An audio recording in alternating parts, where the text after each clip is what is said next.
Just as cars get regularly serviced, it's important to ensure that CPAP machines are well maintained too. Users should change certain CPAP machine components following a schedule, as many parts do not look worn even when they are due for replacement. CPAP filters that clear the air of allergens and irritating particles can wear out quickly, particularly in dusty environments. While we recommend they are replaced every 6 months, users should inspect them regularly to determine their cleanliness. Many CPAP devices have built-in humidifiers containing a removable water chamber. These can develop cracks and build up with bacteria if they're not cleaned well, given their warm and moist conditions.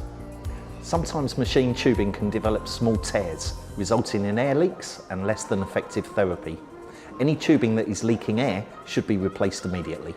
While CPAP devices are built to last, we recommend upgrading to a new device every 5 years, so users can take advantage of any new technology and improvements. Some users also choose to have a smaller and dedicated CPAP for travel. For example, an Air Mini, which they can also use as a backup machine.